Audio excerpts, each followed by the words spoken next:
নমস্কার ভিউয়ার্স। তো চলে আসলাম নতুন একটা ভিডিও নিয়ে তোমাদের জন্য। তো অনেক দিন পরে আমি একটা ভিডিও আবার আপলোড করছি, তার জন্য আমি ভীষণভাবে দুঃখিত। তো আমরা এই যে ব্যাগপত্র নিয়ে বেরিয়ে পড়েছি এর উদ্দেশ্যে, হাওড়া যাওয়ার উদ্দেশ্যে, কারণ ওখান থেকে আমাদের ট্রেন আছে। তো এই যে এখন টোটোতে করে যাচ্ছি আমরা, সবে বেরিয়েছি বাড়ি থেকে। তো আমাদের এখন হাওড়াতে যেতে হবে, তো খড়গপুর স্টেশনের উদ্দেশ্যে যাচ্ছি ট্রেন ধরতে। তো ওখান থেকে ট্রেন ধরে আমরা হাওড়া পৌঁছবো। আর এখানে এই যে আমরা খড়গপুর স্টেশনে এসে পৌঁছে গেলাম। তো এই যে খড়গপুর স্টেশনে আমরা প্ল্যাটফর্মের দিকে যাচ্ছি, আমরা ট্রেন ধরবো ওখান থেকে, ট্রেন ধরে হাওড়াতে পৌঁছবো। তো এই যে হাওড়াতে পৌঁছেও গিয়েছি আমরা, এই যে লাগেজগুলো নিয়ে যাচ্ছি। তো যেহেতু আমাদের অনেক দেরিতে ট্রেন, তো আমাদেরকে একটুখানি কোথাও বিশ্রাম করতে হবে। তো আমরা চলে গেলাম এক্সিকিউটিভ লাউঞ্জে। তো সেখানে গিয়ে আমরা ঢুকলাম। ওখানে আমাদের চারজনের প্রায় 130 টাকা মতো নিল, যেহেতু আমরা প্রায় অনেকক্ষণ ধরে থাকবো ওখানে। তো অনেকক্ষণ খাওয়া দাওয়া হয়ে গেছে, এবার একটু আমরা স্ন্যাক্সও নিয়ে নেব। আর তারপরে এই যে হাওড়াতে আমরা মিট আপটা দেখাতে পারিনি, কেন প্রচণ্ড ভিড় ছিল। এই যে ট্রেনে উঠে দুই বোন গলা জড়াজড়ি করে বসে রয়েছে। তারপরে আমরা পৌঁছে গেলাম আলিপুরদুয়ার জংশনে। তো সেখানে কিছুক্ষণ ট্রেনটা দাঁড়িয়ে ছিল, প্রায় 3-4 মিনিট। তো মনে হলো একটুখানি নেমে যাই, নেমে একটু ফটো শ্যুট করলাম, আমরা ভিডিও করলাম। তারপরে ওখান থেকে কিছুটা যাওয়ার পর থেকেই চোখটা যেন শান্তি পেয়ে গেল। পুরো দুধারে চা বাগানই চা বাগান, মানে যাকে বলে একদম বাংলা শস্য শ্যামলা। তো কথা বলতে বলতে আমরা পৌঁছেও গেলাম, এই যে আমাদের ডেস্টিনেশন স্টেশন রঙ্গাপাড়া। তো এইখানে এই যে আমরা সব লাগেজপত্র নামিয়ে দাঁড়িয়ে রয়েছি, কেন আমাদের ট্রাভেলার বুক করা ছিল। তো আমরা এই এখন স্টেশনের বাইরের দিকে বেরোচ্ছি। ওই যে ট্রাভেলারটা দাঁড়িয়ে আছে, এই ট্রাভেলারটা আমরা বুক করেছিলাম আমাদের 4 দিনের জন্য। তো আমাদেরকে এসে ফিরে আবার গৌহাটিতে ছাড়বে সেই পর্যন্ত। তো আমাদের ড্রাইভার দাদা বললেন যে আপনারা লাগেজপত্রগুলো রেখে দিন। তো আমরা সবাই এই যে একে একে লাগেজপত্র রাখছি। আর দেখুন সবার একটা করে ব্যাগে হাতে ব্যাগ, কারণ আমাদের এটা বৈশিষ্ট্য যে যতই আমাদের ট্রলি থাকুক আর যাই থাকুক, আমাদের একটা এক্সট্রা ব্যাগ থাকবেই। তো এই যে রাস্তার দুধারে যেতে যেতে আবার চা বাগান শুরু হলো, এখানে সারি সারি একদম চা বাগান।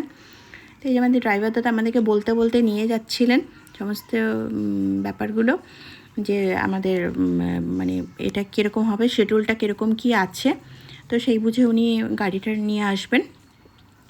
তো এই যে রাস্তাঘাট দেখো ভীষণ সুন্দর, আর গাছপালা মানে পুরো ভর্তি, মানে চিরহরিৎ যাকে বলে। তো এই যে আস্তে আস্তে আমরা যাচ্ছি। আমাদের ফার্স্ট ডেস্টিনেশন ছিল ভালুকপং। তো এখন এই যে ভালুকপংয়ের দিকেই যাচ্ছি। তো যেতে যেতে আমাদের সন্ধ্যা হয়ে গেছে। তো ভিউয়ার্স, এই যে আমরা সব রেডি হয়ে গিয়েছি, এই যে আমাদের সব লাগেজপত্র সব রেডি, এই যে আমাদের ব্যাটালিয়ন সব রেডি। টমাপাল কি সাজ দিয়েছে মা কালী।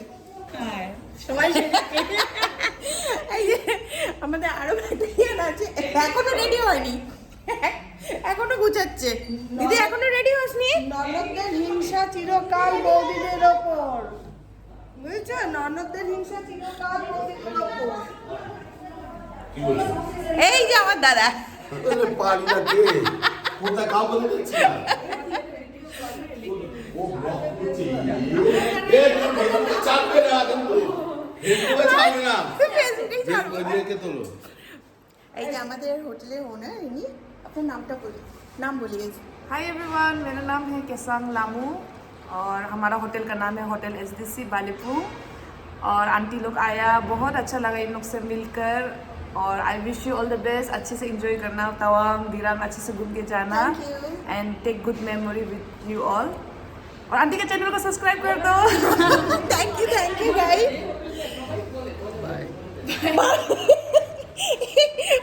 छोटा सा मेंबर।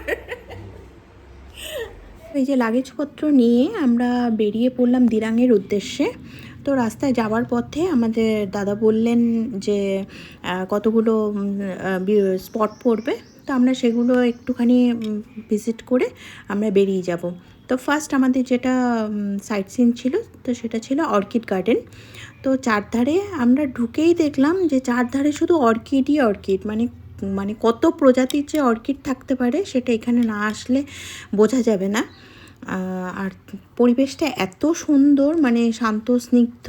সামনে একটা নদী আছে, তার সামনে পাহাড় রয়েছে, আর এখানে এই যে গাছগুলোর মধ্যে না নাম্বারিং করা রয়েছে, মানে পরপর পরপর।